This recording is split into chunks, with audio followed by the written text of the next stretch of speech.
Greetings, King. Welcome to another edition of MEN-talRollaDek, Beyond the Surface. Look, Beyond the Surface is not a comedy. You come in laughing. So funny. You funny. I'm funny. part, Why you come in funny, laughing? part We're three. serious at Mental Rolladeck. Part 3, depression. Part 3. Yes, since you've been playing with the actual titles, the explained or the explanation is not the explained was part 1, right? We did Beyond the Surface last week, which was 2. This is show number 3. All right, so keep up. This is Beyond the Surface. That's the official name, and then the topic is depression today. We just said that. You don't want me Just to said laugh. that. I mean, you want me to laugh. All right, cool. Your host, Rich Lamar. I know who that is. Me too. I call him the pervy sage. Okay, well, just sit there with your hairdo and let me take over. It's your world. It's your floor. Ladies and gentlemen, forgive us. We get playful, but this is all my fault. The show starts at 1. Beyond the Surface. Topic is depression, and I just have to inform everyone. I got a whole new system over here. I'm trying to develop, and I got an old system, and all of this stuff has been a wild weekend. And hey, sometimes things break down. So, but we're here. You know, we'll never stand you up. We might be late, but we're going to finish on time. Yes, Beyond the Surface today. I'm Rich Lamar, holistic life coach, author, and Beyond the Surface is based on my book. It's a Q&A.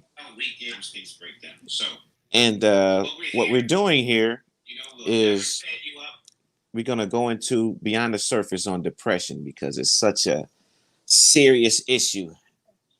We all get hurt.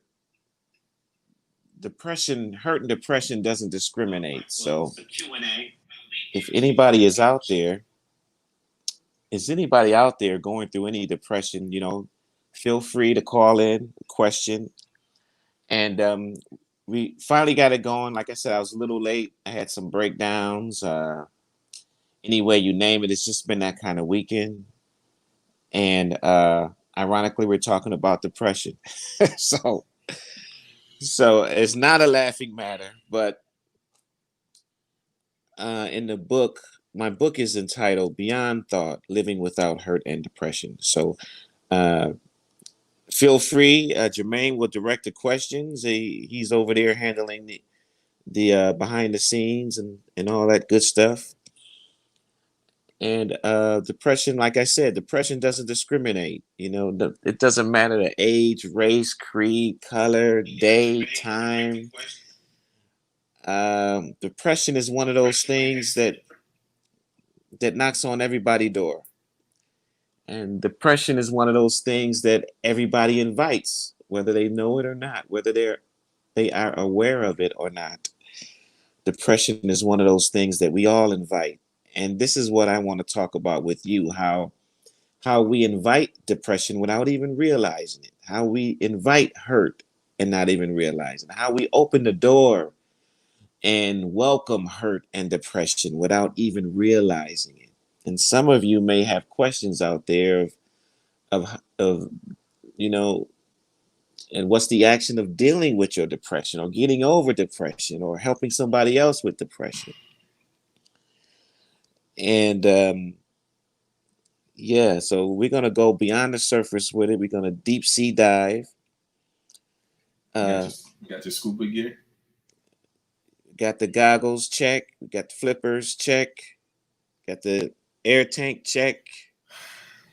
I got first dibs on the questions. So can you be a functional depression or depressed individual? That's a real good question. And people say that all the time. Hey, that's a great question. But the great thing about this question is, if somebody is functioning, does that mean they're depressed? Or if somebody is you can be depressed and function. So it's depression is one of those kind of things. It's like you can actually function. You can have your job, your wife, your everything can be flowing in terms of your what you're doing day by day, and you can still be depressed. It's just depressed. The extreme depressed is when you really isolate yourself. But there's a depression that's not that extreme, to where you can actually go to work. You're on time. You're efficient. You're effective. You're even giving people good advice. You even appear to be someone that has no depression at all. And that's why in the book I say, even in a laugh, the heart can cry. Even in a great appearance, you could be ugly inside. Because to answer that question, because depression is a master of disguises, therefore it's a master of escapes. Some people know that they're depressed and they disguise it with their fancy cars, with their outward ego, or or some type of activity. They escape the depression, but it always shows up when they become isolated. That's a different type of isolation.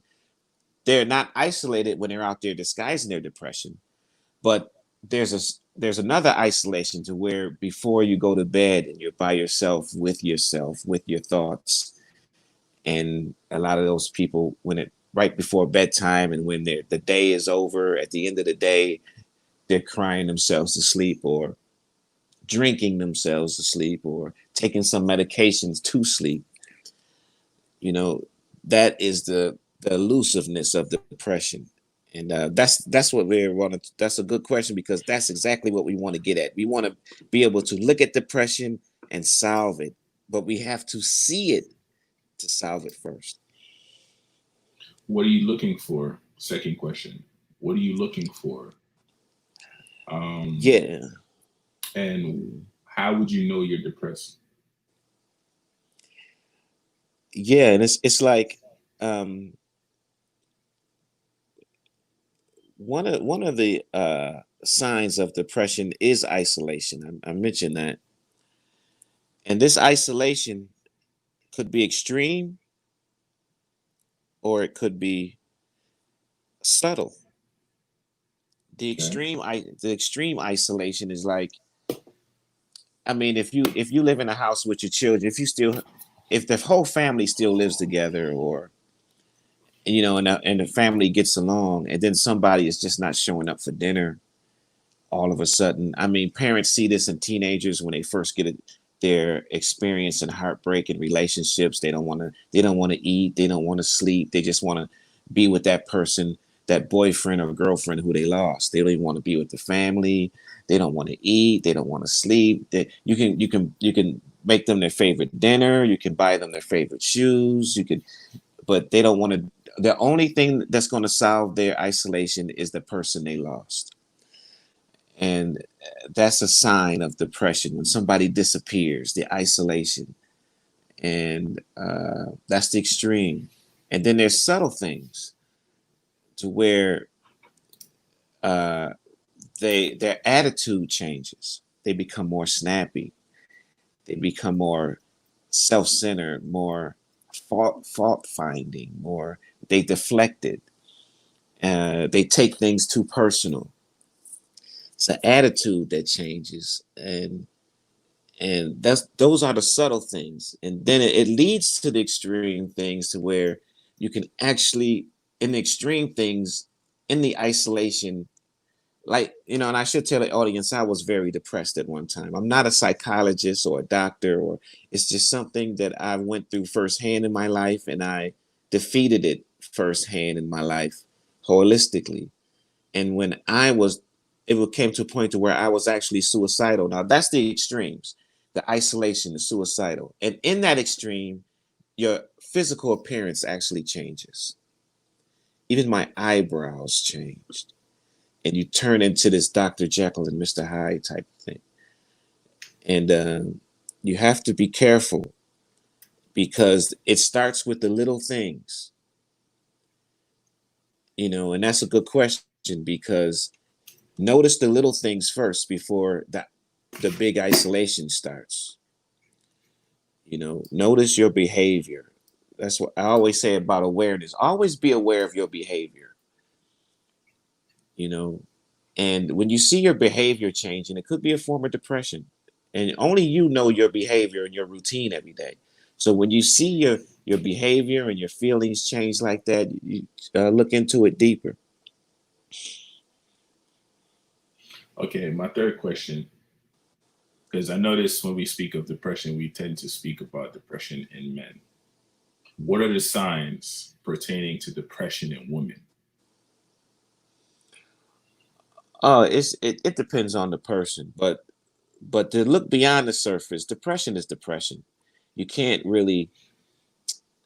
I mean, a woman has a different type of aura and different type of awareness than a man. But when it comes to hurt and depression, hurt is hurt. Depression is depression. And yeah, if you talk to a psychologist, they'll probably go into detail and have words for it. But hurt is hurt. If I hit my finger with a hammer, I may curse. If a female hits their finger with a hammer, they're gonna curse too. But it's pain is pain.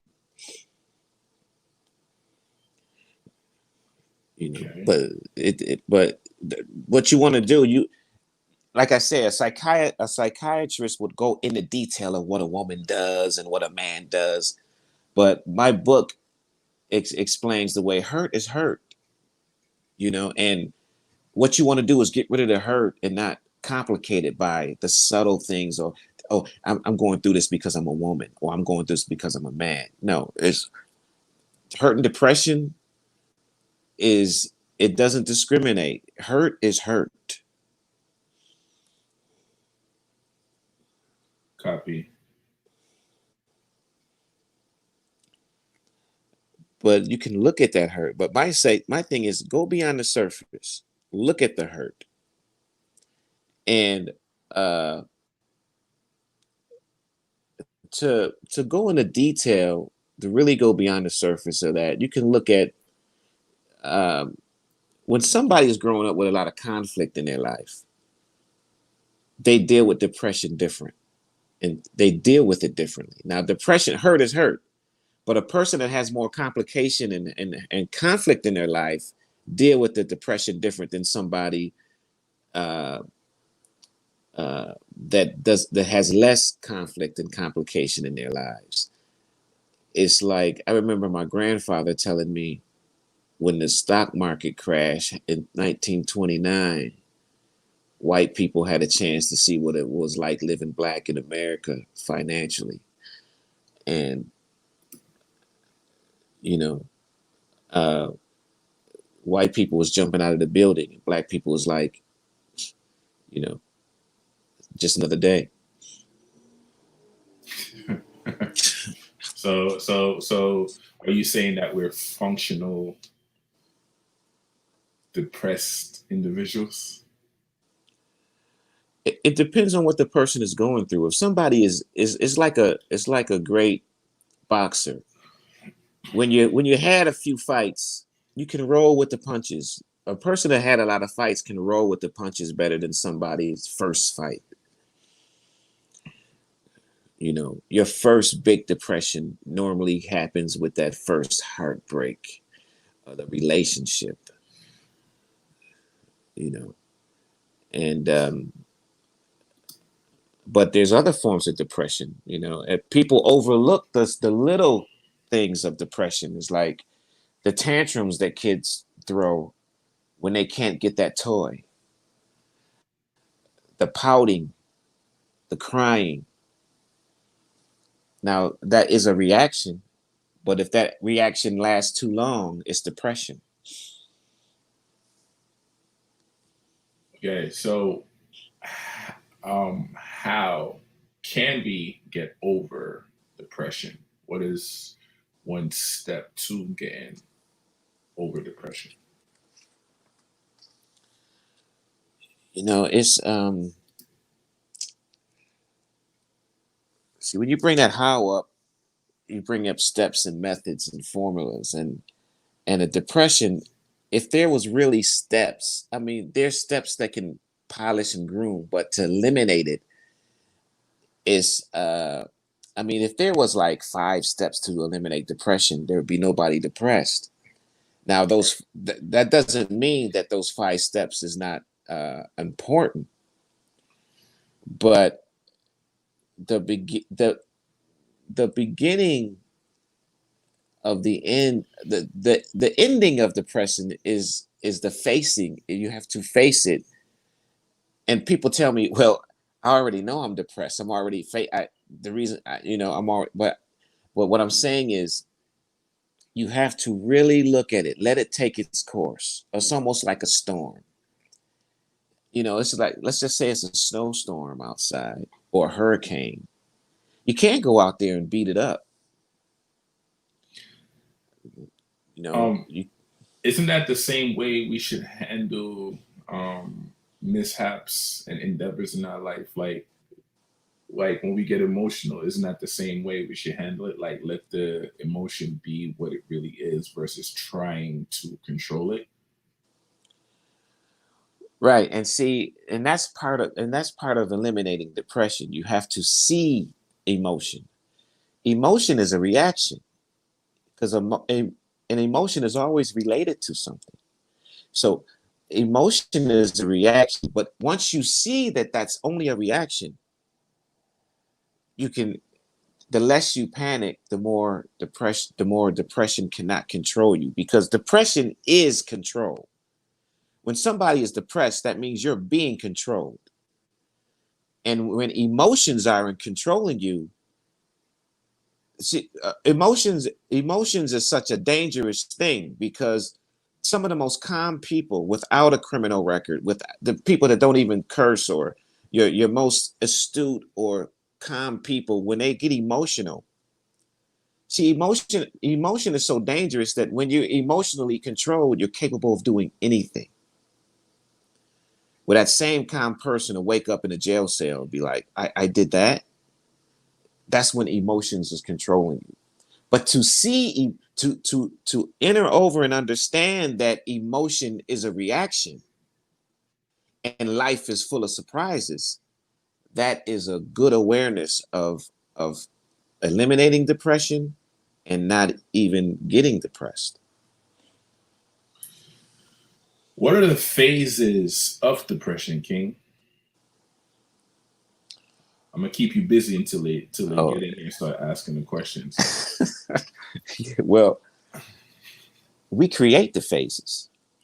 Don't forget that, you know we create it. It's just like, once you start to compare, you create the phase of depression. Compare what though? Are we comparing? I don't have this car. Rich has this car. Rich, Yes, Rich has yes, more money than me. Why I don't have? Are those the comparisons you're speaking of? yes, you're comparing. Yeah. Okay, so so you would say it go back to what me and Queen, or it goes back to Queen's title the other day when she said "be you." So the lack of not being you creates a form of depression, especially within this rat race or within this cage that we on. Like we're on a hamster wheel going around and round in circle, basically. Society creates your depression. So the lack of having per se. Yeah, but society is something that's going to be, but the things, the way society is creates depression. Like routine creates depression, because in society, we in this routine of punching the clock. And a lot of people that work, they think they're functional and making progress because the bank account and the bills is being paid. Uh, but they're depressed workers. A lot of plant workers experience this who worked in the plant for over 20 years. Everything's paid for, but they don't know why they have this attitude of impatience, and they can't get along with anybody. Or, and because routine creates tension, and routine creates boredom, and boredom creates tension, and that creates depression that you can't see. It's funny. It's funny you mentioned all of that because that's everything I was thinking. Yeah, That was everything. it's so subtle. It's so subtle. And the being you part, see, when you're being you, the actual you, that's the action of security. And depression depression doesn't occupy the same space as security, as being secure with you. Depression occupies the same space as being insecure with you. That's what makes you compare. Oh, So Jermaine's got a better, Jermaine is taller than me. Well, who he think he is? So I'm not secure with myself being shorter than Jermaine. So that's where comparing starts. they got them sugar rich. But yeah. um, so okay. I remember like people would use a terminology like they say God will never put you in a position you can't handle, but you will put yourself in a situation you can't handle.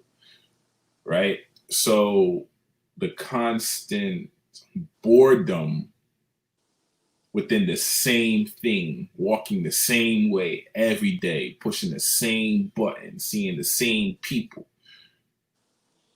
So looking at that, what I gathered is that to eliminate something, you have to look at not only the action, but life must have struggles because struggles keep you honest. It keeps you um how would I say not content, you Yeah, know. but yeah, I see what you're saying, and it has. But I always say, what's good about struggling? But who said the struggle was bad? Then why call it a struggle? You would what word would you use? Challenges, trying different things because the lack of information is not knowing something. So in the beginning, when you lack the information, you don't know something, right? You get better at it the more you maneuver and do that thing. Like I'm not going to be the greatest artist unless I flow on a consistent basis and find out what I'm great at and what I am not great at. Maybe I need to work on my flow. Maybe I need to work on my timing. Maybe I need to work on my rhyming. Maybe I need to work on my swag, my delivery, so on and so forth. You don't get that all in one instance. So that's why I use the word struggle. What word would you use pertaining to that? I would use awareness because Okay. it's when you're on a path. When you're on a path, see, all struggle and all of that comes into play. Seeking, struggling, trying. Whenever you're trying, you open a door for struggle. You open a door for depression because if you're not trying hard enough, you're going to be upset. If you're on a path, you're seeking because you're not there yet, and so you're going to be depressed if you're behind because all that implies time. When your awareness is timeless, there's no place for struggle. You don't need struggle. You're learning without struggle. It's something that's very hard to see and do because we're so conditioned from a young age that life is full of problems. Soon as they put you in school at 4 or 5 years old, you're dealing with problems, and and sub and you get a mindset that the problems, problems, problems. You should look at life as solutions, not problems. See, it's the mindset. So life has no multiple choices. It depends on. it depends on the person. Where if you're on a path and seeking, you need choice.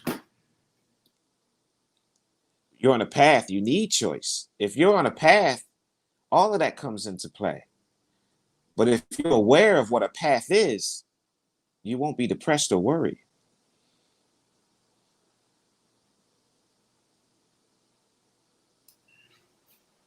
That's where sickness and disease come from. It's called pathology. Oh, okay. So when you're not true to yourself, it's called pathological too, right? You create a path right there because now you got to seek your way back, right? You're seeking for yourself. You dunking You today, huh? You catching every it, alley oops today, huh? look, I've been doing this for years, bro. You catching every alley oop, pulling up from the 3-point line. And, okay, I see you. It's just, you got to be careful. I mean, what you're doing is excellent, King, because you're helping people understand this. You're helping them understand this because the subtle things is what destroy us. This is The what I little want to. things. This is what I want to talk about. Okay, so for I started out food. Let's talk about food. The depression of food. And it's about to get real in a little bit. So for 2 months, I was doing natural things, blending up my whatever, whatever. Then I got off of that, right? And I said just one piece of chicken. I got the chicken. I haven't eaten it for 2 months. Then I did it for an entire week. And my ass was depressed. Not only through the bloating, it was a struggle to pass my bowels, even though I drink a lot of coconut water and a lot of water. It was really difficult for me. And I said, you know what? This thing is really messed up. And I had like a eureka moment, like, oh shit, like this is not great. Like I really need to go back to that. Like I was stubborn and whatever, whatever. And I told Queen, like, yo, starting tomorrow, I'm gonna go back on the regimen that I was on because I was flowing a lot better. Consuming this thing for a week, man, like my body felt different. And it's like it brought stress to me. Talk about the depression that food puts on you. Oh, there was a lot in what you said. This is why I love you, King, because this is you had everything. You had everything in there. You had stress, you had flowing. And see, you might not have realized it, but depression is when flowing stops. Depression starts when flowing stops. Depression, stress starts when flowing stops. Stress is the common denominator of all disease. But in depression, and you mentioned food too, and this is how all of this ties in. Because there's three things to look at in depression that people overlook. Most people say, I'm depressed, and they just look at it that they may have lost someone. It could be death and dying, it could be breaking up with a loved one, it could be not winning the lottery. But you know, and it's like there's a spiritual depression, there's a psychological depression, and there's a biological depression. Now, all of those three things are interconnected. But part of solving depression is looking at your depression spiritually, psychologically, or biologically. Now, biological depression is disease, to where it's a lack of oxygen, it's a lack of proper oxygen. Psychological depression is when you're being controlled by thought, all of the wrong thoughts. Spiritual depression is when you're out of the now and you become unspiritual. But when food comes into play, see, when somebody's depressed, the reason why they isolate themselves because they're not flowing anymore. I can't flow if I'm depressed. I just want that girl back. I don't want to eat. I don't want to sleep. I don't want to talk. I don't want to even my favorite songs I can't even listen to anymore. Because they're tied into that hurt. Because it's like I'm thinking about like, why I keep thinking about this bit? Nah.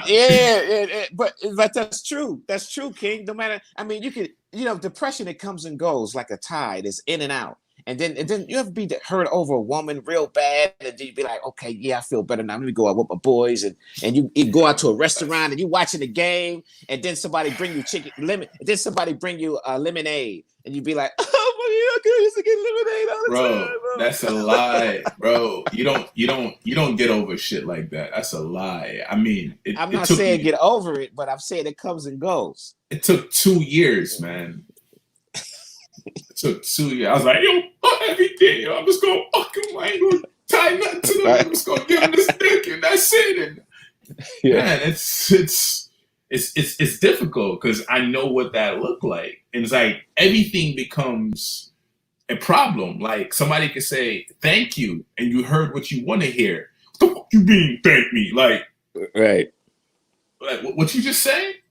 Like it's funny. Like me going out in public, and like one of my favorite things for me to say to people, because I don't use the word thank you. I say gratitude because it's more. It Right. has a little bit more humph to it, Yeah, it has and no submission. people stop. Like what you said, and I Right. repeat it again, and it finally click in their head. I say gratitude. Yeah. Like Right. even saying king and queens to to saying king to a male and queen to a woman, they look like, oh my god, did he just what like me a king? Like you can see it, and then you can see like these people are function Yes. depressed. They're functional depression like within them, because when you're flowing with love and flowing the way you're supposed to flow, man, you're happy. Yeah, and depression is when you're not flowing. That's why Beyond the Surface next week is going to be a part two of this, because I want more people. Not that more people are not going to show up, but the more you talk to people. See, depression is one of them things. Like the more you talk about it, the more you learn about it. See, a lot of people don't open up in depression. They isolate. They could be functioning, but and then they'll be like, hey, so and so died. They shot themselves. You'd be like, what? I never knew that they was people. Everybody's going through something that nobody knows about. See, and it's so deep. When you go beyond the surface with depression, it's like a tide, like the tide going in and out. It's the same movement. Now, that I may be in a real depression, or Jermaine, you may call me, be like, "Hey, man, I know you're depressed over your girl, Rich, but let's just go, just go out with me to this spot, and let's listen to some music." And so I'll be like, "Man, I don't feel like it, man. And I just blow you off, and then I call you back, be like, "Hey, dude, you still want to go out there?" Yeah, okay. So we go out there. You see, the tide went in and it out. So now we out there and we having a nice time. I actually looking at the music and I'm feeling the music. Then all of a sudden they play a song that me and my girl used to used to like, and I go Love, back in. there will be no darkness tonight. Stop.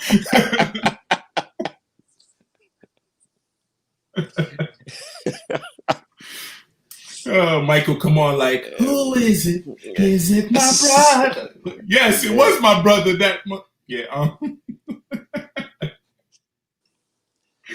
Yeah, Hey, man. I had this question. I threw my whole damn self off. yeah, because you But always playful. um, depression in love. Let's talk about that. Big one. Yes, two people. Matter of fact, if you have kids, it might be more than two people in the relationship. Right. But depression in love. Why does it lead to separation and overwhelming amount of toxicity? It snowballs because the less you deal with depression, the more violent and unaware you become.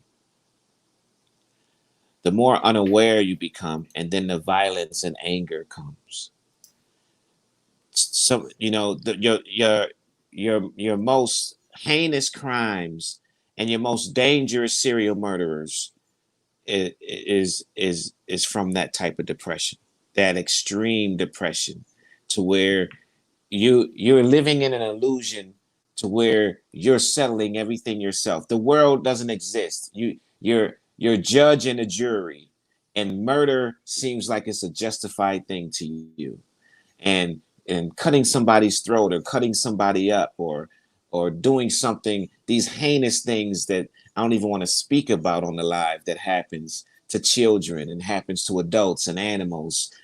That's why this depression is a very serious thing, and I'm going to have a part 2 and 3 on it, because King, King, it's King, something King. We it's gotta that talk. deep. We gotta talk about it. Like, people get depressed, and I mean, like, it wouldn't be mental Rolodeck if we don't. Right. People get depressed to the part where they hurt their own reflection. Like, a couple years back, this Caucasian mother put her kids in a pot, start cooking, or drowning your kid, or removing your mate, your husband or your wife's titties, or cutting off their husband's testicles and stuff like that. What? Because there's levels to depression, right? What is it like? What type of depression is that? Is that the path of no return? Like, what is that? What drives a person to creating or killing or causing a homicide, or whatever which way you, whatever word you want to put on it? What draws them there? Because everything has a cause and effect, right? Well, that's the extreme depression, and it gets into the name of my book. The title of my book is Beyond Thought: Living Without Hurt and Depression, because we all hurt and hurting. We all get hurt. There is nobody on this beautiful planet that hasn't experienced hurt. We all hurt. Rich Lamar hurts. The psychiatrist hurts. The patient hurts. We all hurt. Now, when that hurt gets extreme and is not dealt with correctly, it can get so extreme that a woman will put her own kids in a pot. A father will rape his own daughter, Or kill his own son. kill his own son. This is hurt. Where the hurt can get so bad that you think that you're releasing your hurt by hurting somebody else. Crazy thing too. There was a last story. A dad killed his son. I think the son was 1 years old, over unhealthy food. The food wasn't even electric to be, and kill him like over the last chicken nugget or something. Like a Yeah, grown man taking the life of a child over right. processed food. Hey, there was a case in the Bay Area, to where this guy was doing was I think he killed somebody famous or some politician out there. This happened years ago, and this like I said earlier, there's spiritual depression, psychological, and biological. But what you eat affects all three. So what you eat affects you biologically, and when you if so the story was about this guy that killed somebody, and he killed somebody else, and they found out the chemicals that was in Twinkies led him to be dysfunctional. His brain actually was shrinking and being dysfunction. This chemical sugar, and I think you can actually Google this. I think the Twinkie murderer or something like that. It was something like that. You trying to But say I love Twinkies, man? No, I'm playing. I'm playing. I'm playing. I thought they discontinued it. But good. Why, you bought the last ones? Nah, nah. You-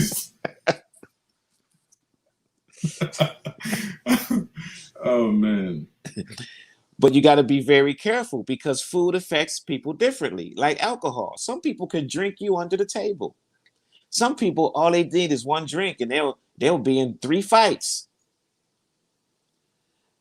because that sugar affects people differently. But it still will lead you to depression. It just might take longer and affect others differently because it literally, you know, there's a hurt psychologically that'll change you to make a father rape his daughter, and there's a hurt that's physically that affect your biology from what you're eating, which affects you, and then it goes to you psychologically and spiritually. Because people who are obese or have diseases like high blood, like diabetes, it's a diet. The way you're eating. The way you're eating affects you psychologically first. All bad habits start psychologically first, and a bad habit of eating sugar affects you psychologically first. It starts you to crave it, and the more you crave it, the more you eat. And the more you eat, the more weight Sexier you you gain. become. Hey, it's like running stop signs all the time. Eventually, you know what's gonna happen. You're gonna run into something. It's not gonna be Okay. pretty. All right. If you were speaking to a kid that's 10 years of age, what would you say to that child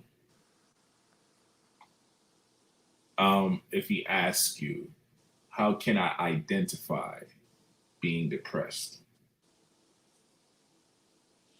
If the kid asks me, how can he identify? Being depressed. Um, I would go into it. I would flip it around. I would tell him, look, if you'd ever want to be depressed, don't compare. Don't compare you to anything or anybody. Never compare you to anything or anybody. Don't expect anything from anybody. Don't expect the things to work out like you think all the time. Just do your best.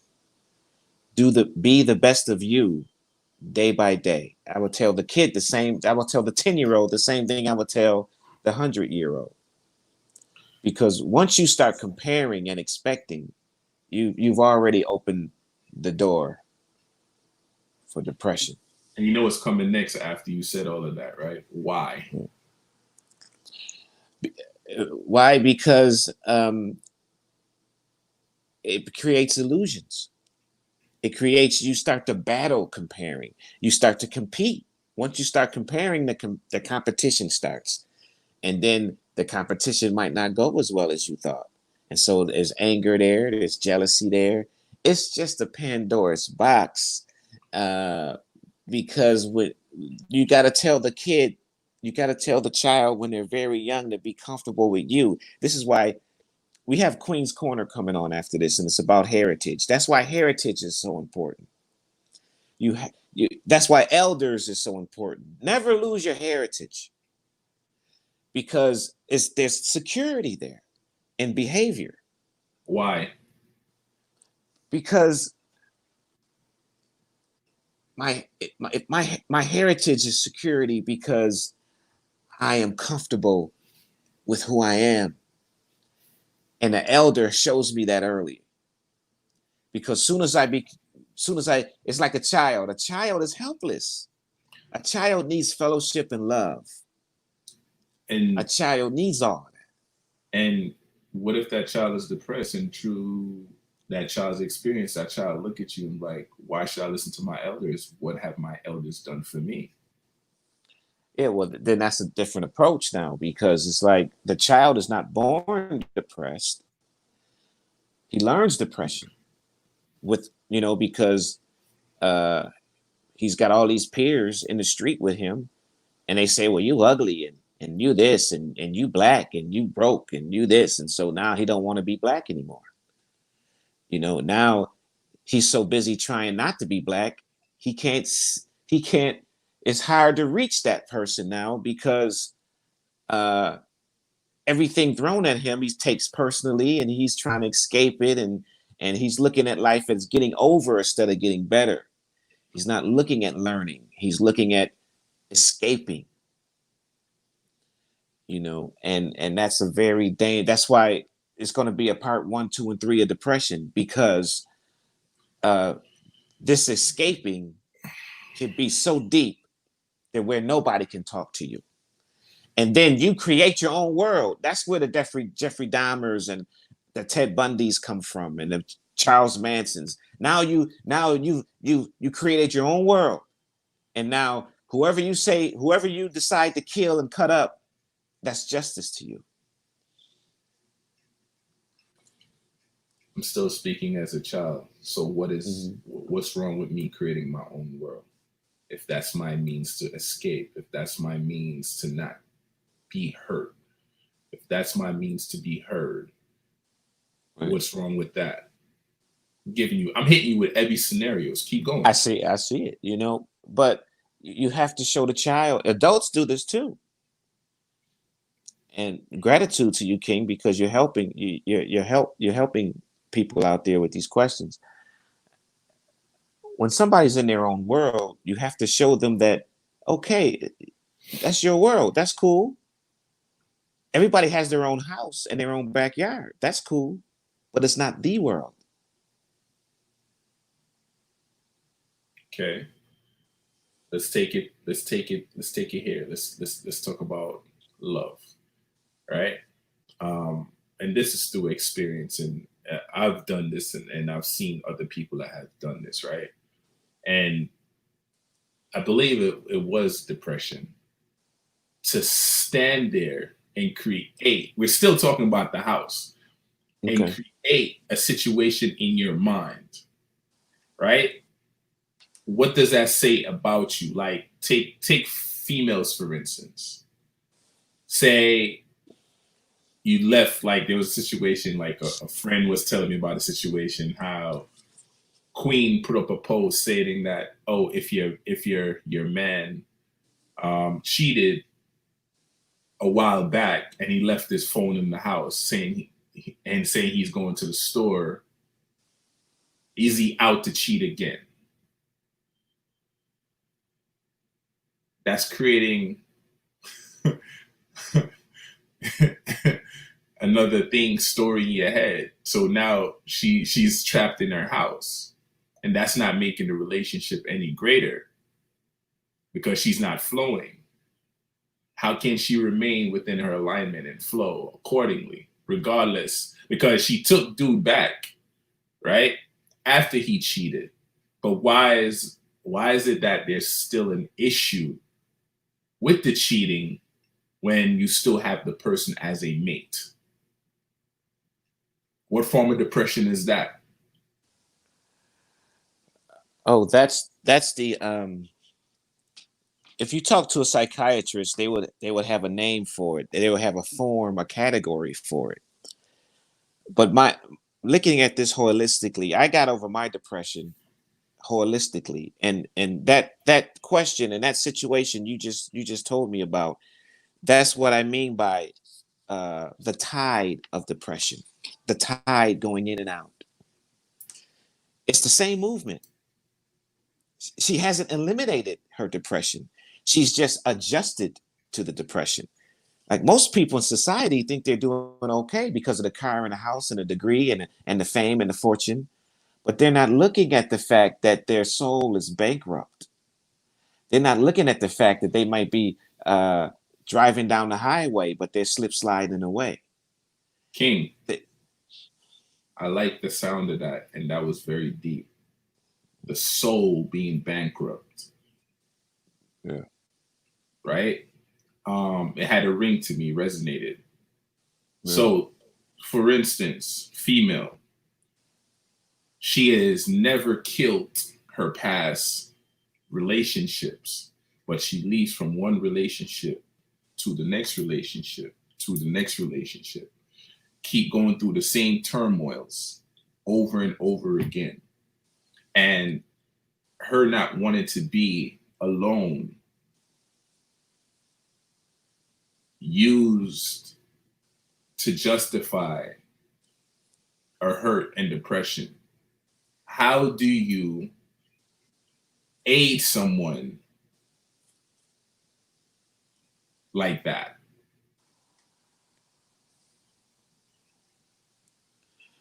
Well, let's look at, there's some cases that's extreme. If you ever been in a psychiatric ward, there's some people in there, there's no turning back. They're too far gone to help. And there's some people in there that can be helped. And this show is called Beyond the Surface, and you really got a deep sea dive on this one. You got to really look at this beyond the surface of what I'm about to say. I have a business called the No Stress Life, and I say every disease is reversible. And I say live stress free, because stress is the beginning of everything negative, disorder. When somebody is so depressed to where they can't see for themselves and they can't hear what you're saying, in a psychiatric ward, they just give them a pill that just make them sleep, or they give them something that just, lobotomize them. And that's wrong, because the same chemical that they're giving them is the same chemical that made them like that. There's a chemical that makes the brain shrink. Routine does that. And depression does that. So the best thing to do for a person who can't be reached is to give them an herb that's gonna attack the brain and the spirit. See, herbs is just not good for eating right. Herbs are good for spirit, negative energy. The energy around them must be changed. People in the psychiatric ward, the doctors themselves will tell you they're beyond saving. I say no. But it takes so much amount of time and the right herb and the right fellowship and companionship with that person. Nobody wants to spend that time. So of course that person is not going to be well. But to look at it, certain doctors always aim to pretty much cure the physical, but there's a mind, spirit, and soul. Yes. They're all one component. And yes. In order to truly cure someone, you have to cure all three. Why they never look at it like that? Why they never because if you look at it beyond that, you're a person that cares. A person that cares is interested in eliminating your problem, not treating it. And there's only one action to eliminate extreme depression and extreme disease, and that's the proper oxygen and herbs and fellowship. So see, you have to, when a person is really gone disease wise and psychologically, you have to get into the spirit of it.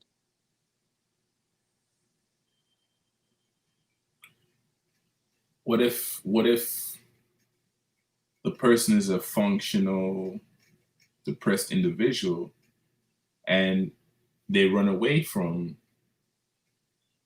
you wanting to eliminate what you see they have, and they put all different forms of conditions on it and utilize words like, oh, jealousy, oh, I did this first, you're copying me, oh, 1 minute, oh, fuck you, the next minute, oh, I miss you, and this, that, and the third. Isn't that a depressed individual?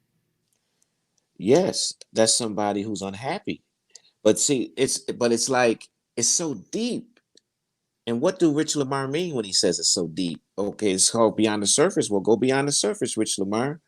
But see, we're so conditioned that progress is the progress. We're so conditioned. We think that the progress that society awards is the very thing that makes you depressed. The the the the the thing that society says is function is the very thing that's dysfunctional. The society says it's good to have a job and routine and work for your retirement and send the kids off to school and the church. That creates depression. Routine creates depression. That's not fun. You see, we condition that that's functioning. That's not functioning. How That do you is break? what you that is it's called that's just activity. How do you break out You of that? can be active. You have to see, you have to see, and you have to help, and you have to help that person to see just because you're active don't mean you're productive. Repeat that. Just because you're active doesn't mean you're making any progress. I can have a lot of activity at the club and I'm just as depressed when I settle down. I can have a lot of activity at work. And you ever wonder why people that work in these offices every 4 months, they got to bring in HR and everybody's fighting and backstabbing each other? I want the bigger bank account. Or any job. You ever talk to somebody who works next to somebody at a plant and they wind up fighting and hugging and fighting and hugging every 4 or 5 months? And is that functioning? That sounds like they're screwing each other. That's what that sounds like. Yeah, in more ways than one. And somebody missed a screwing appointment, and it became problematic. I mean, it's just like the ghetto, whether it's black, white, Asian, or Jewish. Man. And people say, "Oh, that's the ghetto." You put people in a closed area. It doesn't matter what you are. It's gonna be problems. But people, they think that's fun. Politicians think that's functioning. Oh, the neighborhood is good. We just put up a new complex in this project, and you got people stacked on living on top of each other. We just make this great gated community apartment complex. That creates tension. You're too close. It's an experiment. There you go. We tend to experiment with our own lives as well. I make fun of this a lot. I said, "Who's the Joneses?" Last night I was told who they were, but at the same time, we have to identify with our own singularity and what make us us. Like, what do you bring to the party? Like, society's a party. How can you contribute to the party? What greatness do you have to bring to this party? Because you're different, you're unique, you're perfect in every which way. I know they program you to think otherwise. You're perfect. You can't tell me how you're breathing air, oxygen.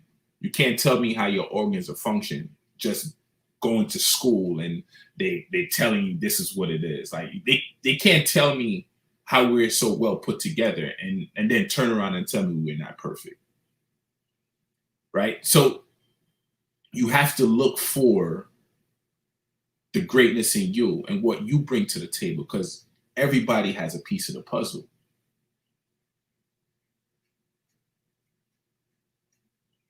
And it's conflict to think otherwise. Because, like you said earlier, King, over here, Rich got the new Ghost Phantom. I got the old one. Damn, it's like a never ending loop, right? It's like every day society come out with something new, right? To something that you have, and everything else gets old. And everybody's in competition. Like, take the Jordans, for instance, man. When they come out, the line is stretched around the store. And there's no difference. Everybody have on the same pair of kicks. And when I walk outside with my with my plain, unique kind of Nikes or Three Kings fit, they're looking at me like, yo, what's that? That's the difference. Yeah, and that's a big difference. that's a that's a that's a big difference. I mean, look at this, King.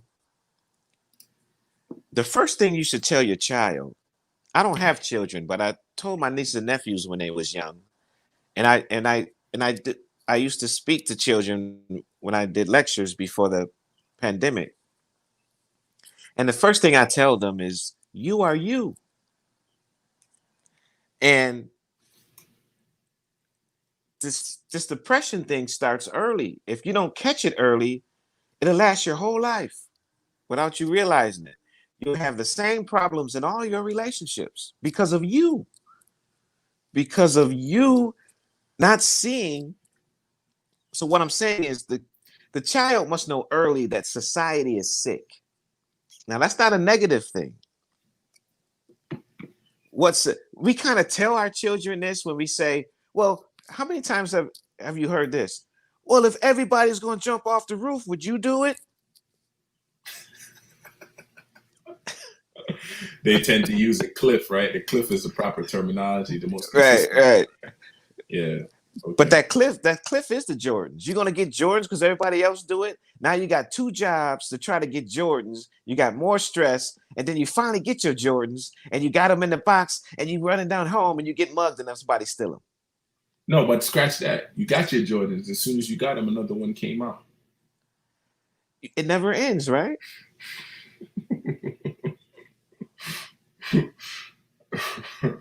The hamster wheel goes round and round, So and round. what's the best thing to tell you've made deals before with people, Jermaine. You've sat and made deals with people. When you're making a deal, when you're having a meeting and trying to collaborate with somebody, you want to be honest, right? Mm-hmm. So it's honest to tell your child and sit them down and drill it into their head, even when they can't understand it. The society that you're in is sick. Your home is full of heritage and is full of love. Now, the world out there is not going to love you like we love you here because society is sick. Now, society has its place, but this sickness means that society is so conditioned that materialism is gain and progress when it's not. It's superficial. Society is superficial. You want to look at life. Whose value is more important? Is it society's values or your value towards society? Right. And I think that's the first thing. Like when we do our youth lives, we're gonna go into that because now you're gonna start the kid talking. What do you think?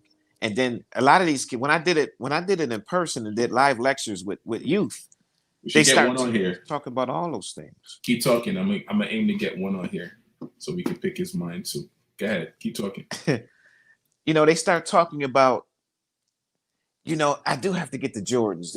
And then you realize that everything they're saying is what the TV is telling them. Everything they're saying is what their peer group is telling them and competing with each other and comparing with each other. Everything they're saying is from some illusion that was taught to them. Everything they're saying is the society that created these illusions in their life.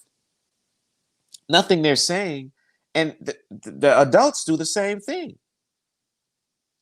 Everything they're saying is superficial. The superficial things is what leads you to depression because you're unaware of what's actually going on. You're unaware of the actualness of life.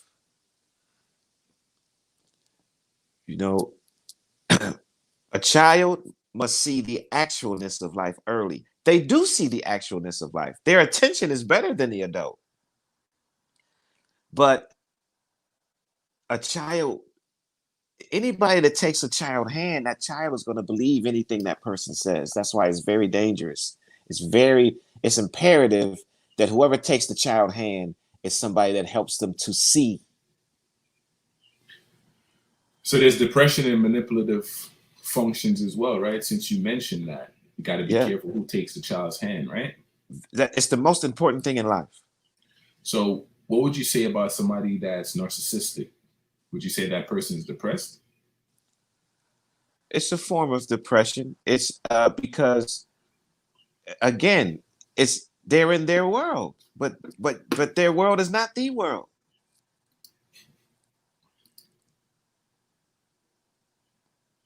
You know, the actual world. Yes, you see some heinous things, but then again, you see some things that incredible things, that incredible compassion and love there too. Now, yeah, you're a part of the world. Every person you see is the story of humanity. But to put it all together, you see that compassion and love is what turns the earth. How do one that don't know what compassion or love means Oh, yeah. gain that birthright versus looking at it as a privilege? Yeah, that goes into taking the child's hand. When the child is born, he's not, he's not, he or she is not born a killer, a rapist, a swindler, uh, a shyster. You know, and I'm just saying naturally. I'm not speaking about birth defects and a crack baby or something like that. I'm talking when the universe brings a baby into the world in a natural way. That baby has to learn depression, and if they're not told early what actually if the right person doesn't take their hand early, it's going to be problems and big problems that's going to last a lifetime. But that person that's taking their hand also have to be a free flowing, undepressed type of person. Yeah, that's what I'm saying. The person that's taking a hand, because that child is going to believe and follow anything that person does and do and say. If that person is a narcissist, that child is going to be narcissistic. But then again, everybody's unique yet universal. I've known people that's grown up in who's I know kids. When I speak to the youth, I see some some some children that's very sane with genius qualities, but they're in an insane situation.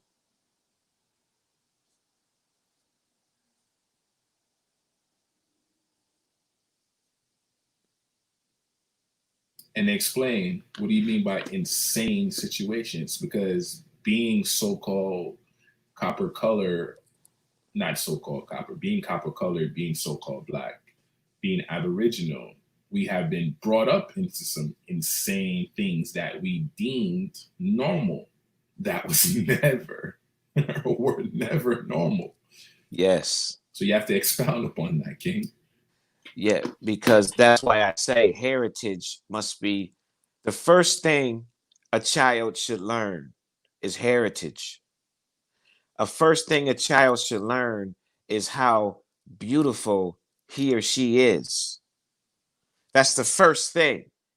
And every morning you see that child, it shouldn't be, you got your damn clothes on yet? You're going to be late for school again. To get in there and eat your milk and cereal. And I know children who I've talked to, that's the insane situation. But when I talk to them, they say, my mother's always pushing me around to eat, but I know she loves me. Wow, where does this beauty come from and all that insanity? So love and compassion is with all of us. But this insanity, see, it all starts with hurt. The parent is hurt who tells the kid, get your ass up and get in there and eat that food and get your ass to school. That's a hurt parent. And the funny thing, and this is how I know like parents are the biggest programmers, right? Because within the same moment, they'll bust your ass and then turn around and say, I love you. And it's too soon. You don't That's you don't well, beat something you love. but what is the action of that? That's why this show is called Beyond the Surface. If you look beyond the surface of that parent who says "I love you" after all of that dysfunction that they threw on you, that's the tide going in and out. Oh man. The inward and the outward action. See, that has to be eliminated. And you can't eliminate it with a new toy. You can't eliminate the new toy turns into a new car when you get older. The new sensation of sugar turns into being seeing how many women that you could screw on the weekend. But wait, if your house is shit and you don't clean it, it's shit on top of shit, on top of shit, on top of more shit that builds up on top of more shit. So you're gonna get lost within the shit. Well, look at that house as being you. Put you in order. But what are you saying to a child that doesn't know the difference between these dysfunctions? Because, like you mentioned earlier, King, it's like we we pretty much state love with dysfunction. Expound upon that. Yeah, that's why we have to go deep, and to go deep on that is that you take that same child who he wakes up to an argument and dysfunction every morning, and and how do you get that child is used to that now, and that child is beating up everybody in school. That child is, you know and I've seen this in children. When I was in the supermarket, you see it in children, and the parent will say, "Put that back. Did you hear what I say?" And the child will say, "You put it back." And the only way you can bring a child out of something like that is to take it in and show fellowship and compassion, to where, see, a child attention is better than an adult's because there's less things in the way. So if you show that child what order is, it'll change. He or she will change. It's like putting a dirty glass next to a clean glass, putting a clean glass next to a dirty glass, putting a clean shirt next to a dirty shirt. The child knows the difference.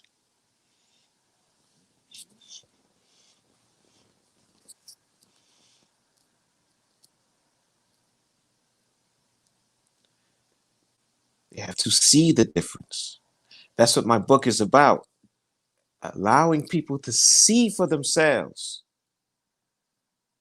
Because once you see for yourself, your action is different. Your action is complete. Once you see it for yourself, once you see for yourself what order looks like, you will make the bed. You will keep the shoes. When things in order, you know where everything is. If you know where the shoes are, even if my cupboard is in order and I'm cooking and I'm multitasking, I know that the cayenne pepper is in the corner in the back of the cupboard. I don't even have to look. It's a natural action.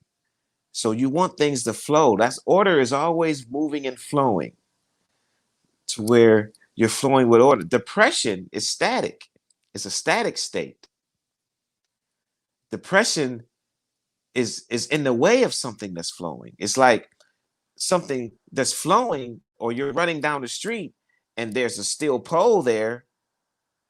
The steel pole is in the way. You have to run around it. That steel pole is static. That's what depression is. It's distraction and interference, and it leads to extreme to suicide, death. There's no good thing about it. So you want your life to continue to flow, but to continue to flow, you have to see life as it is and not be hung up on how you want it to be.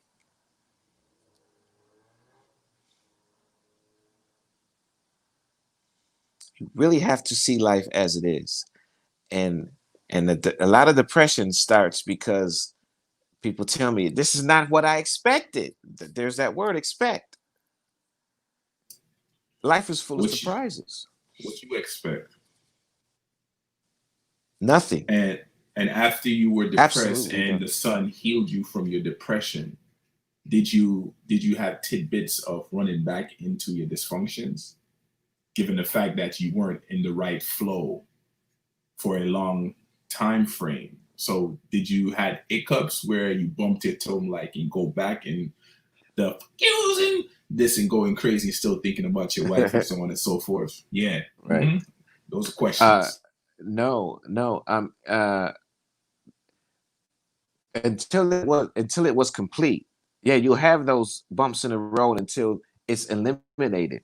Like the sun was a big part of my healing, but it wasn't the complete healing.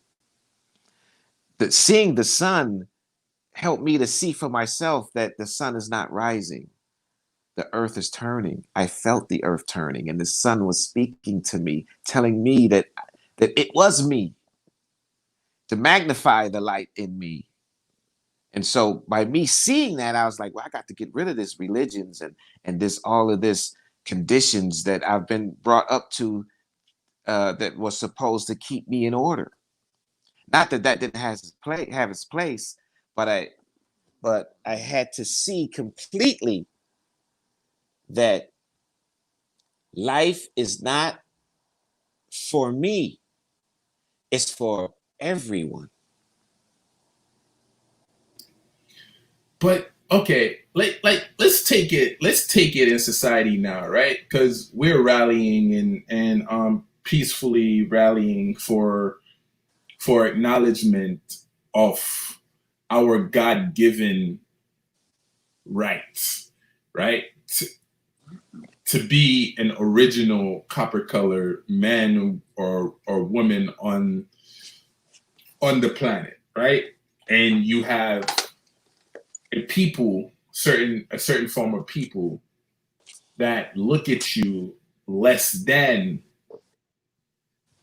a man. They even treat their animals better than you. Behind your back, they talk they shit and they say what they need to say. When they see you, they put that fake smile on, but they really don't like you. They really wish you were still in shackles. They really wish you were still slaves today. Some of them can't get over the psychological fact that you're no longer a servant or a slave, whatever terminology they want to use. What do Right. you say about that? Well, that's why we're going to have a part 1, 2, and 3 of depression, because what people think is function is dysfunction. What people are conditioned that progress is not progress. What people conditioned that what love is not love. We're conditioned to be accepted by society. So it's a lot of people out there that really dress for everybody else. They think for everybody else. They trying to conform, obey, and fit in. That is dysfunction. But they think they're conditioned that that's the function. Well, I gotta wear a mask because everybody else is wearing a mask. Have you looked deeply into wearing a mask? Have you looked deeply into wearing a suit? But Do you wait, do you wait, Rich, because we all wear masks, and I'm not talking about the one due to the pandemic. Let's talk about the other masks that people put on every single day, the right, lies that they tell themselves. right, Let's talk about that mask. right. Well, that's what I'm saying. You think you're putting on a mask for a pandemic, but you've been wearing a mask all your life. You're putting a mask over a lot of other masks, and you wonder why you can't breathe. You could barely breathe with the mask that nobody could see.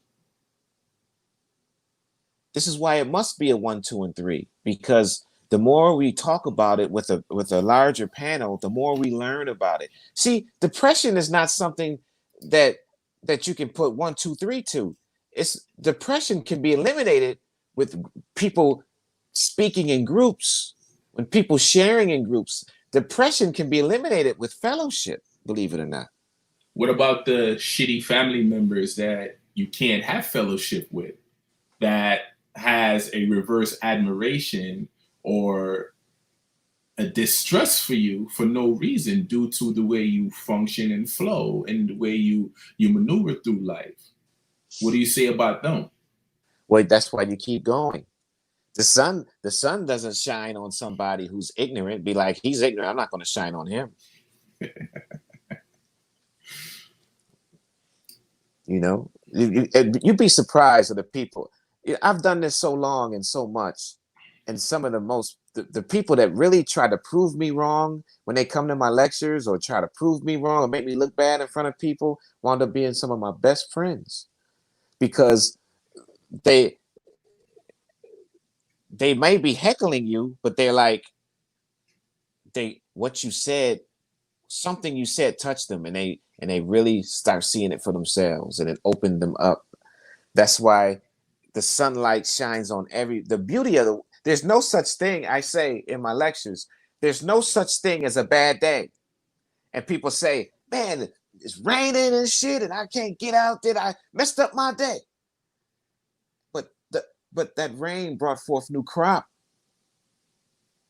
But when you self-centered, see, that's a form of depression. But that's it goes back to what I said to you earlier, King. Mm-hmm. If a person don't know what love is or know what actual the bliss of awareness and the righteous function of themselves, they're going to become stagnant. They're going to be stagnant and continue to be stagnant. And they're just going to be a complainer. They complain about every freaking thing. You know, even when things are good, they're still complaining. Of course. But this is why I do what I do. I keep telling them, you got to take them by the hand and say, look, the rain is happening because look at this crop. You love grapes, right? Look, if it wouldn't rain, you wouldn't have these grapes like this. You show them, no matter how they reject you. I mean, you use common sense. Some people is just who they are, but sense you just ain't common. You know, to them, nothing makes sense unless there's something in it for them. It's people out there that's too far gone because they don't want to be found. But if you keep them in a fellowship environment, it's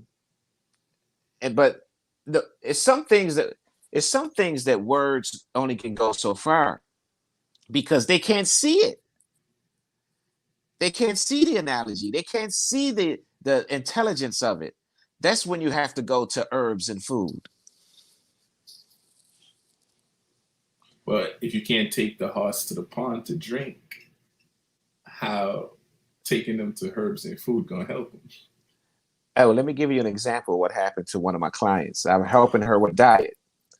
Now, this is a friend of mine who I grew up with. And it never was my girlfriend. It was just one of those female friends that we was just friends, and we talked about everything.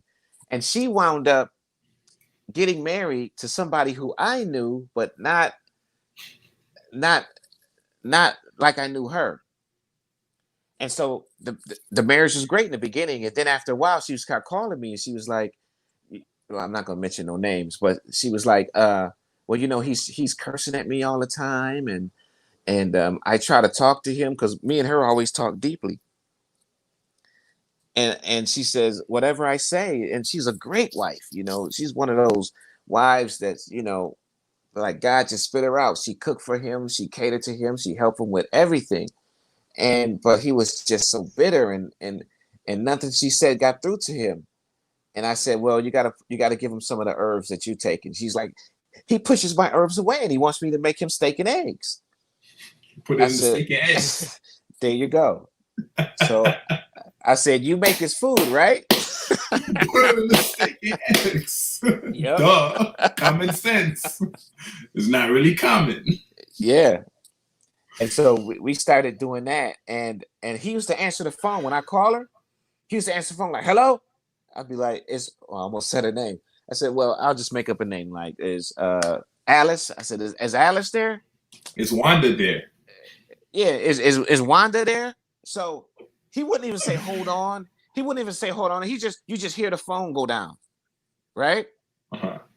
And then she'll come up, pick up the phone.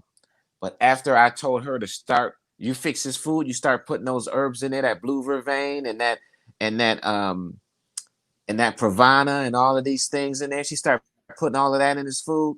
And then months later, he answered the phone. I like this Rich. Hey Rich, what's up, man?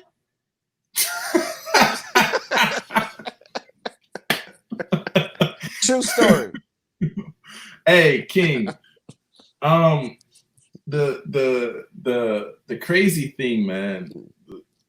The crazy thing is, there's a lot of people we love that we would love to help, but they don't want the help, and they rather remain stagnant. Like, you got the ones that say, "Oh, you assume too much when you're telling the truth," or you act like you know everything when they're the one that feel within them. You act like you know everything. You're not the one saying, I know everything. The jealousy, they're causing it. And so, what about the ones you can't actually put these natural herbs in their foods because you can't get that close to them? Do you just leave them alone and take them out of your corner? How do you maneuver with them? Well, I dealt with a case like that, and this girl had this girl it's like it's an unbelievable story, but one day I'm gonna talk to her and see if she'll let her name and the person be exposed. What happened is depression, first of all, is being controlled. Now, thought is a controller. Depression is a controller.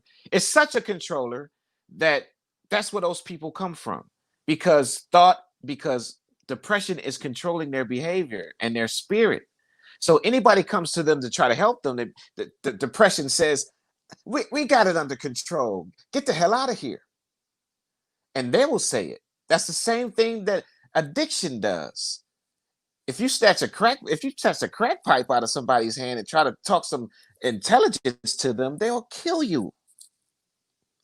If you snatch the pork chop out of somebody's hand, they will fight you.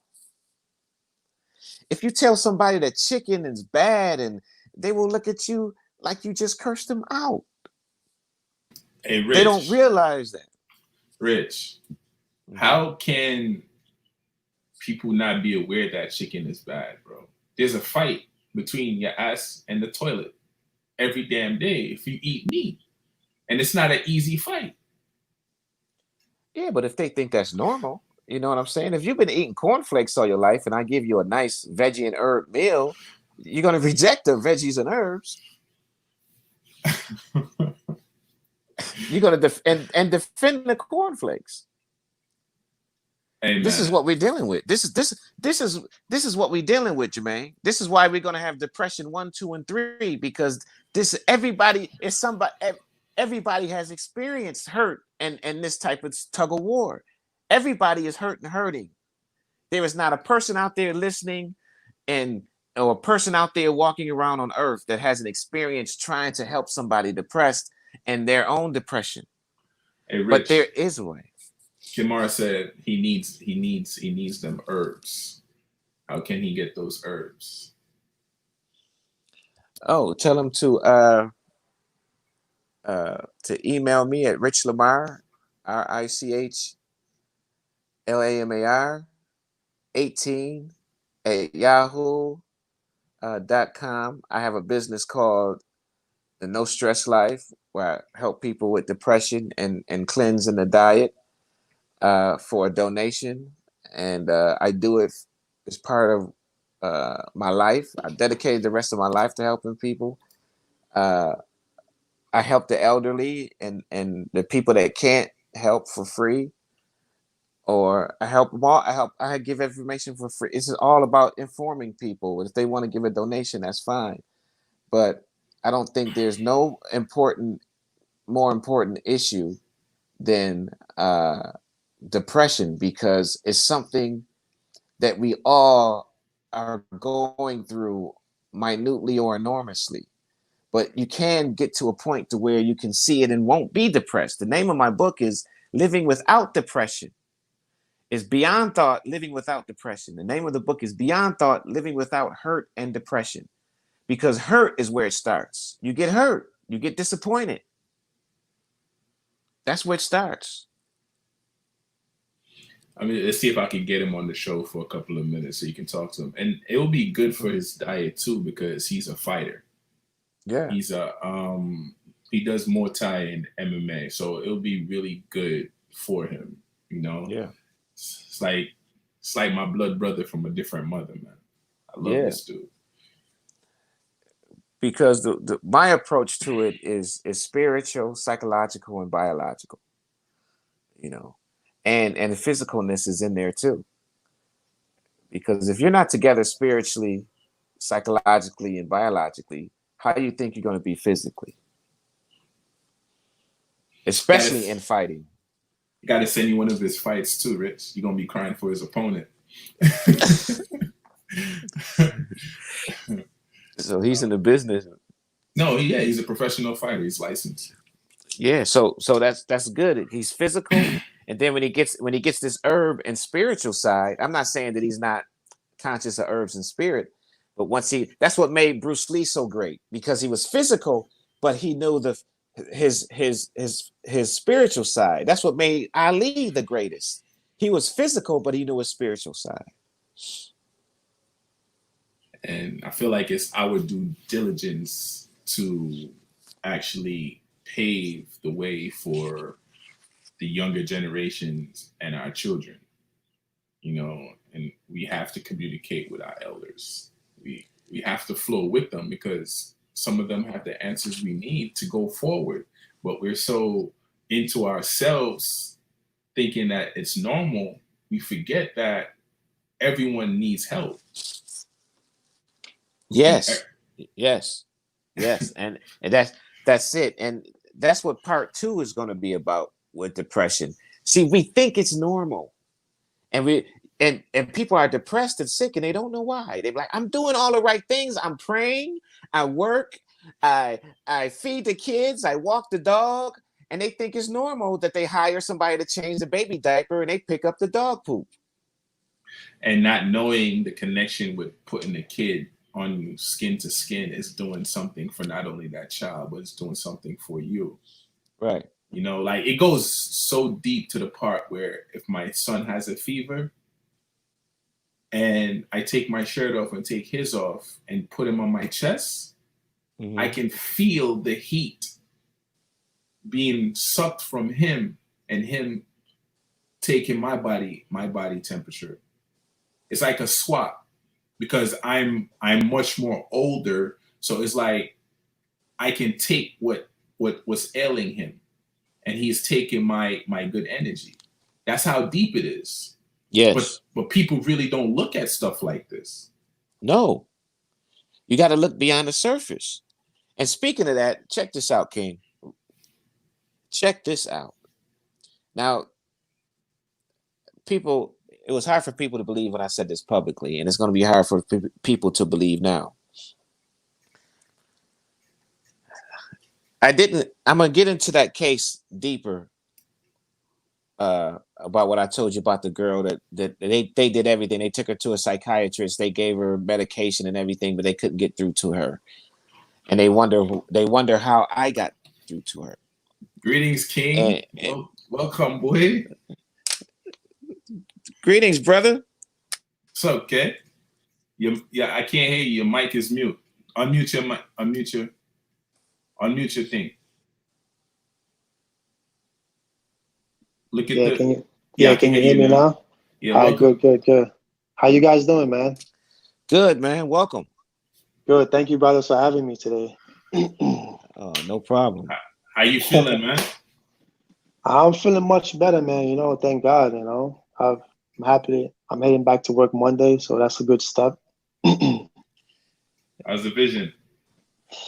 I gotta go get it checked Friday, see when I could get my surgery done, and everything should be good. You know, I'm just leaving everything in God's hands.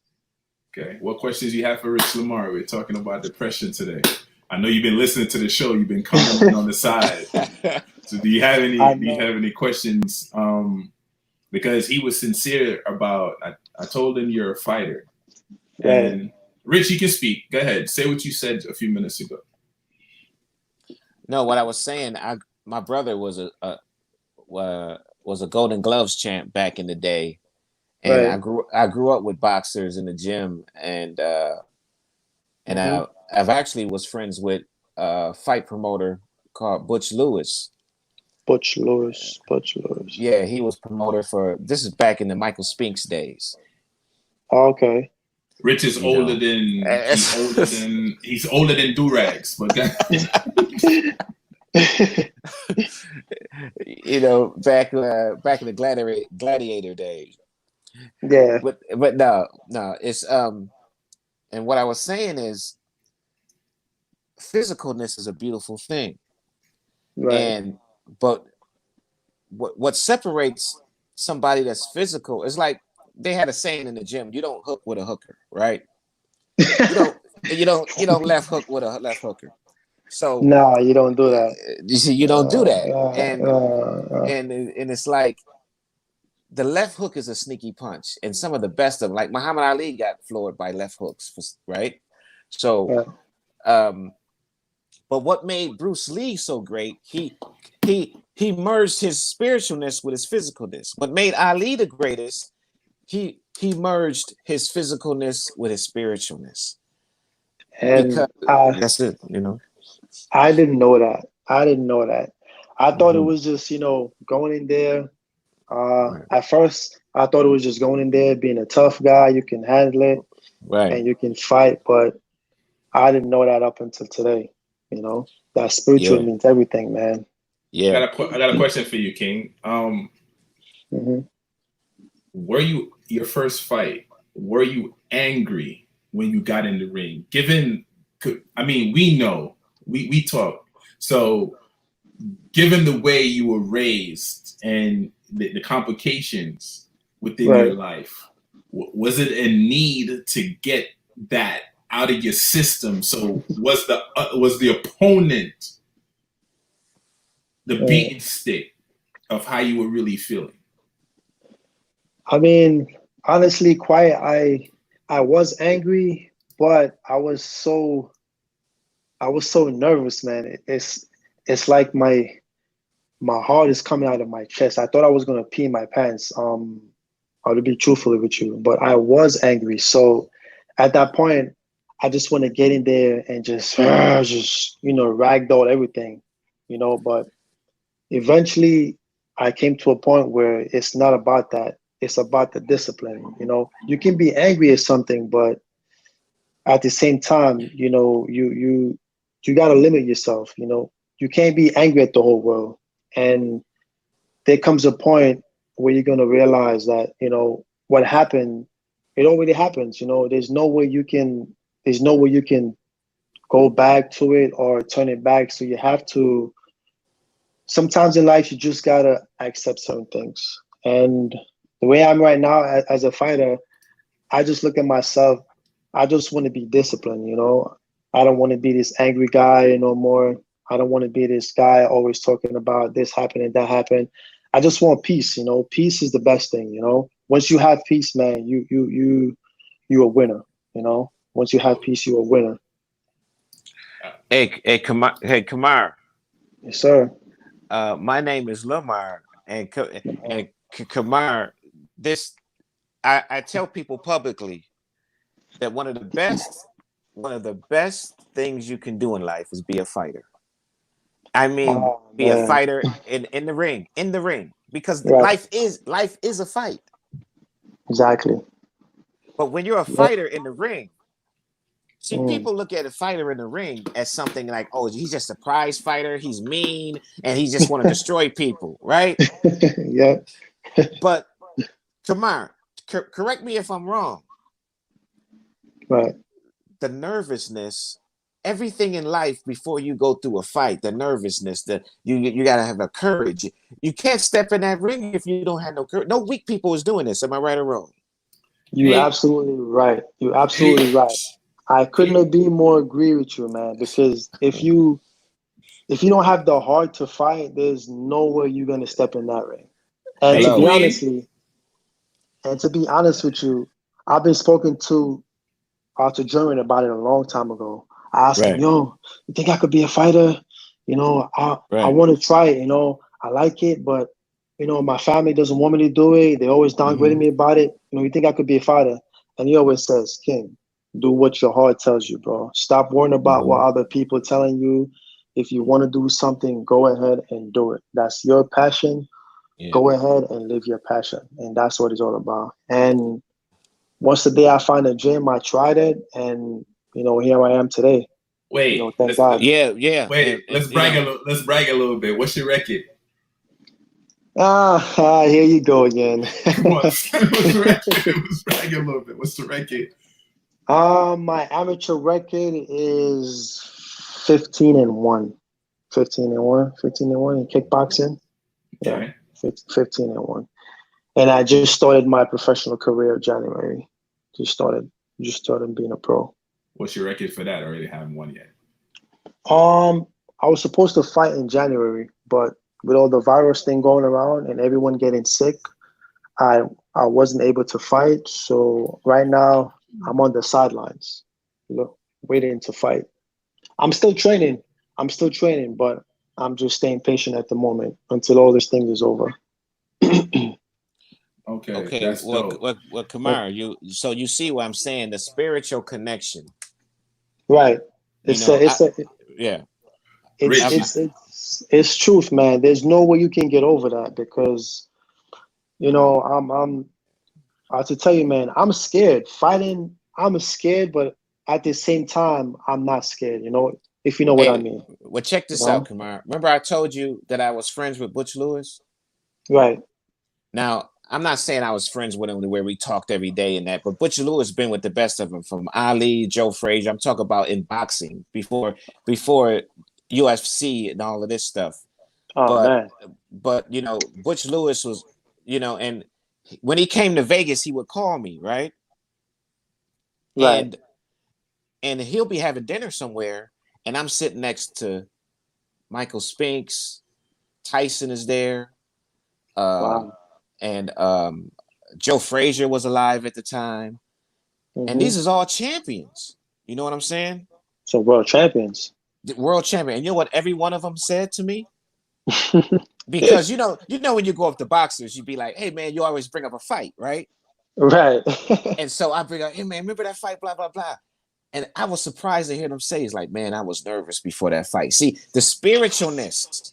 Yep.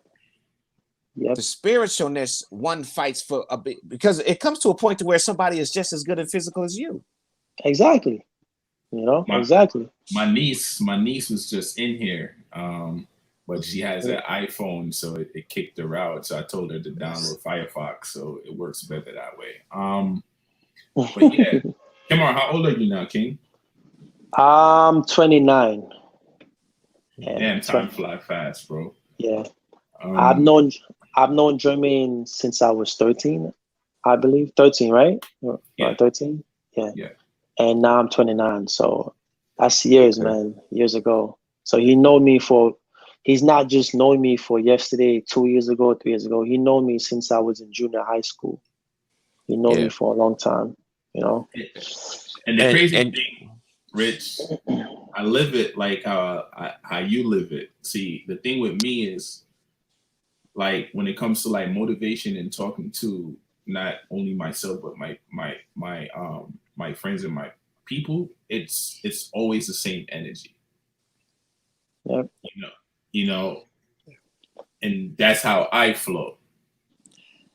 Yeah, and Kamar, you have any questions? Because you see, you're a very soft-spoken guy, and most soft-spoken fighters are the greatest ones. Thank you, man. Appreciate it. Even though Ali boasts a lot, he bragged a lot, but when you really talk to Ali, he was smooth. Yeah, he was. Ali was the stamina guy. Without his stamina, you can't beat him. That's what he usually used to take people, and a lot of people don't realize that Ali was a stamina. He wasn't a power puncher like Mike or George Foreman or those strong guys, but he just used his stamina to win. But you see how he used his spirit and And when I'm talking about beyond thought, how he beat Foreman, who was stronger and bigger. Right. That's what I want to know. How is that spirit? I want to ask you, where does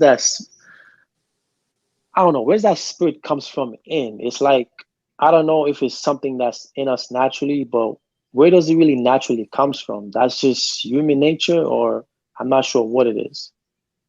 It comes That from your spirit. it comes from your heritage. Hmm. It comes from your ancestors. It comes from the positive energy of you. But we lose that. Right. See, what I spent a lot of time in the gym to where I'm Mhm. watching fighters hit the heavy bag, right? Right. And my experience is boxing, so you kickboxing and all that. But I've dealt with some people in karate, but I've hung out in the gym and watched them. And some people look mechanical, and they punch mechanical.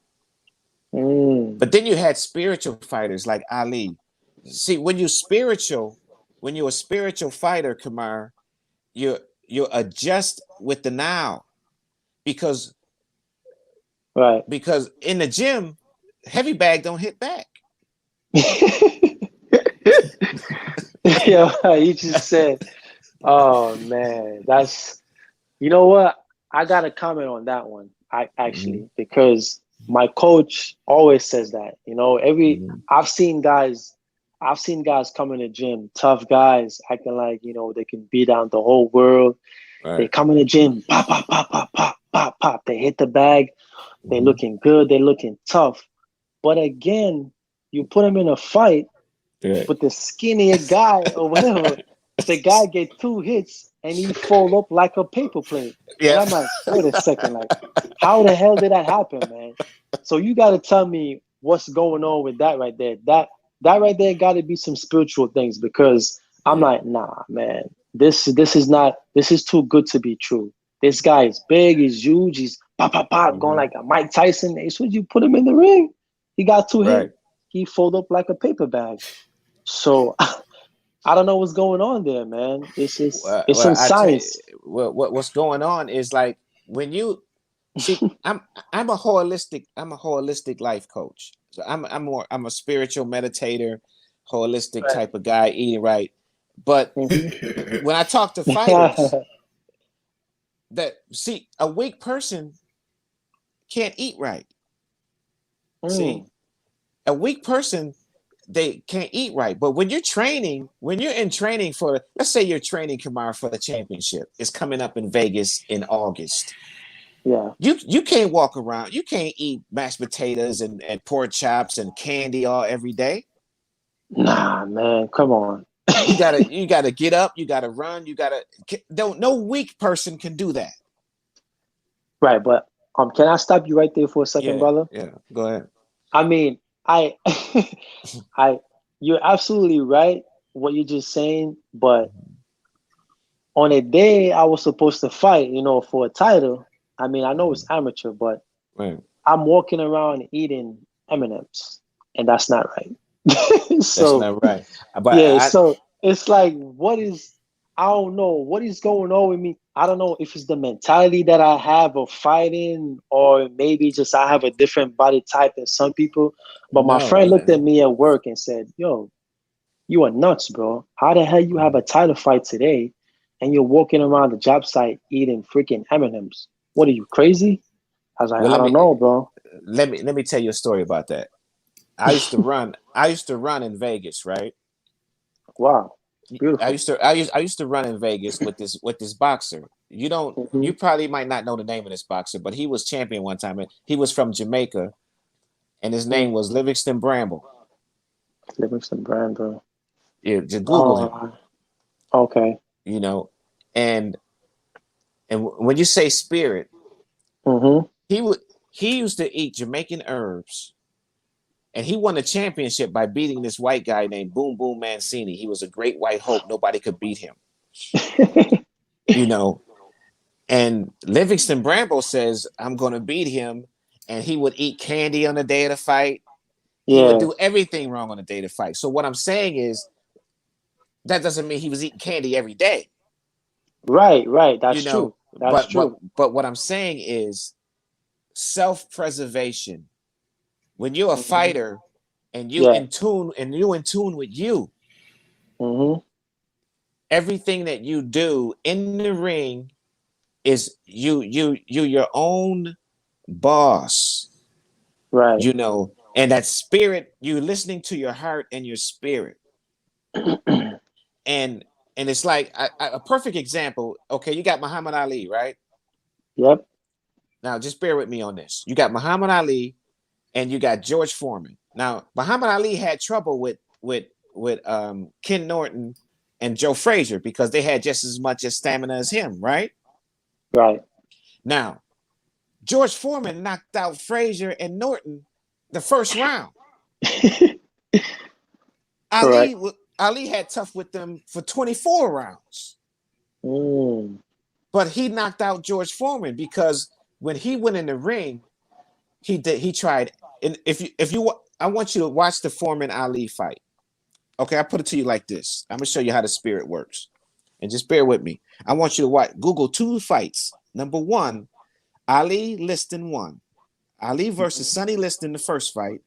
And the second fight I want you to watch is the Ali Foreman fight.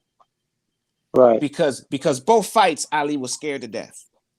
But he won with his spirituality. And what he did with the Foreman fight is that, oh, let me start with the Sonny Liston fight. He was about 21, 22 years old. And Liston was a Foreman, a grown man. Mm-hmm. But he was so elusive and he was so youthful. He believed in himself. He knew how to adjust in the ring at the time. Now, fast forward to the Foreman fight. He tried the same thing, but now he's like 10 years older.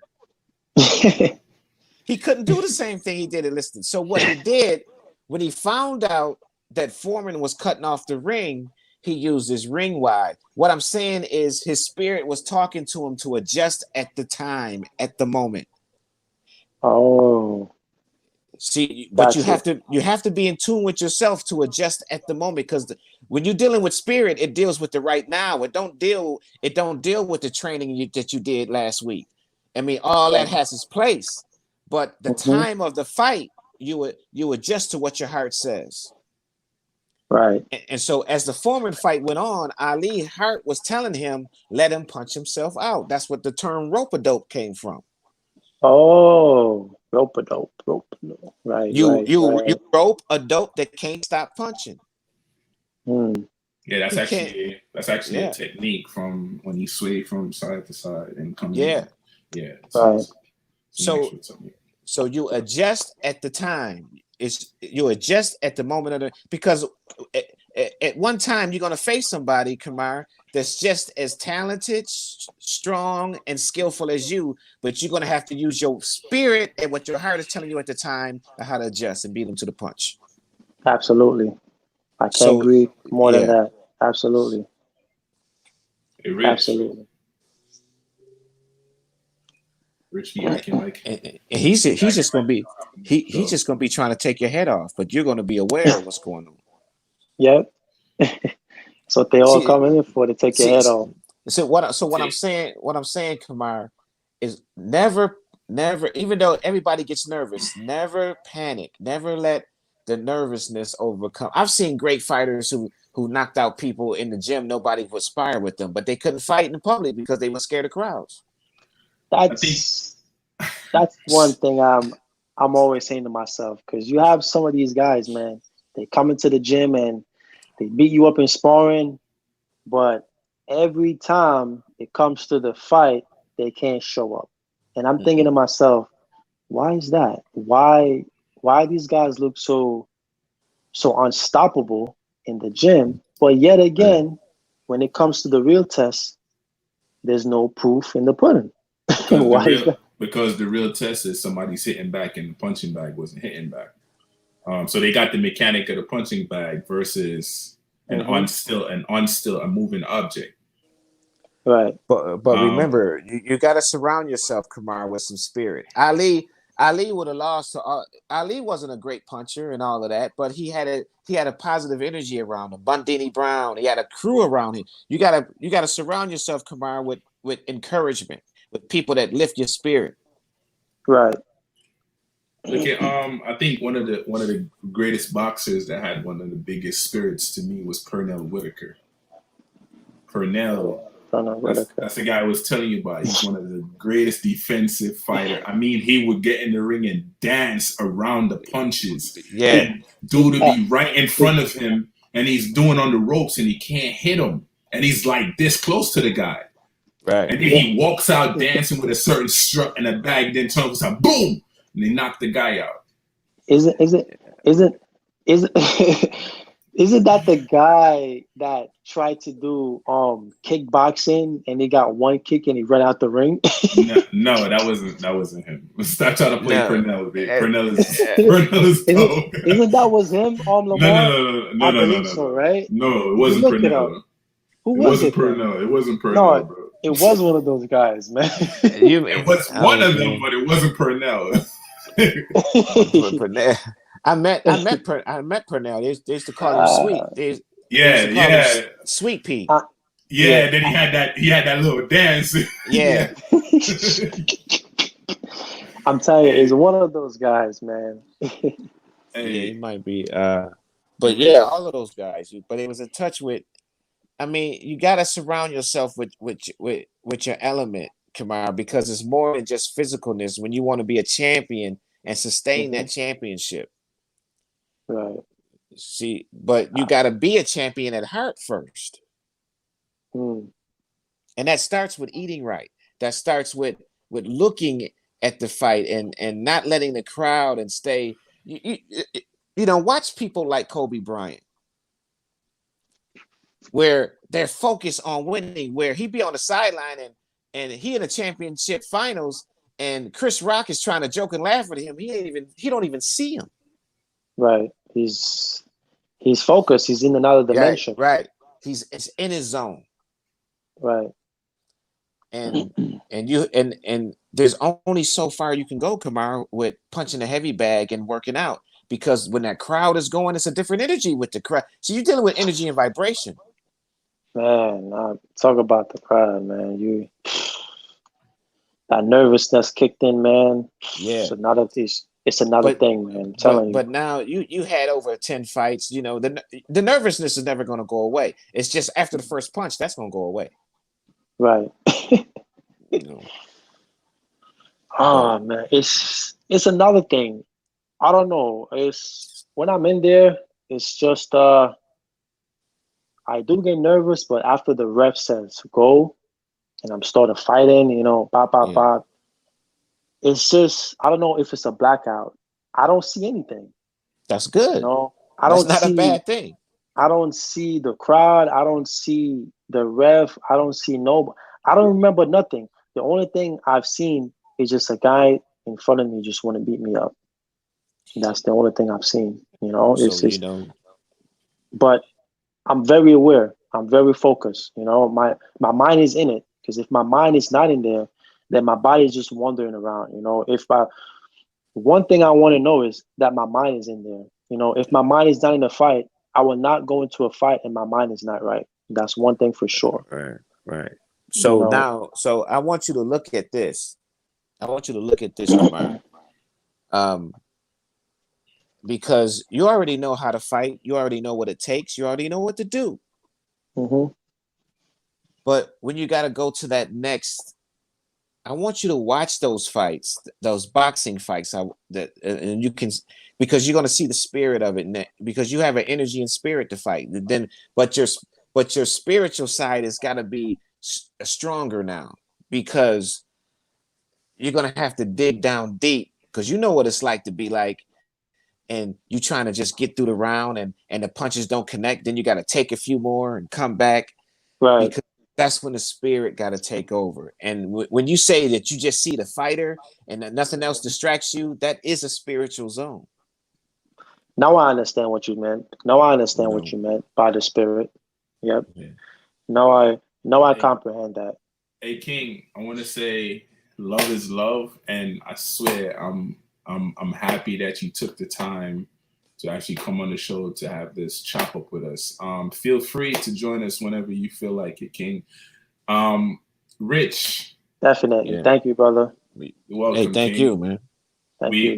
We got another one on the way. Oh, that's right. That's right. Queen's Corner, and if I keep Rich blinders on, he's gonna stay here till tomorrow morning because you can tell when he gets excited. He's like a kid in a candy store.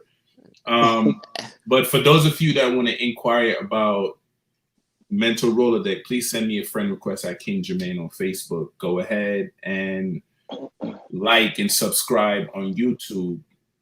On IG, follow and like MEN-talRollaDek. On Twitter, follow and like a MEN-talRollaDek. And to those those of you that were in here with us, I say gratitude. Love is love, brother. Kimara, thanks for joining.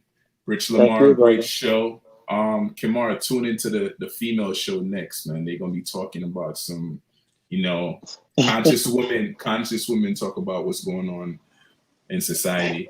And to all y'all, be well. Tune in. And Kamar, tune in every Sunday. We do this called Beyond the Surface. I want you to really expand that spiritual side. You'll never lose again. I definitely will, man. No problem. Just thank you guys for having me, man. All right, King. No problem. Yeah.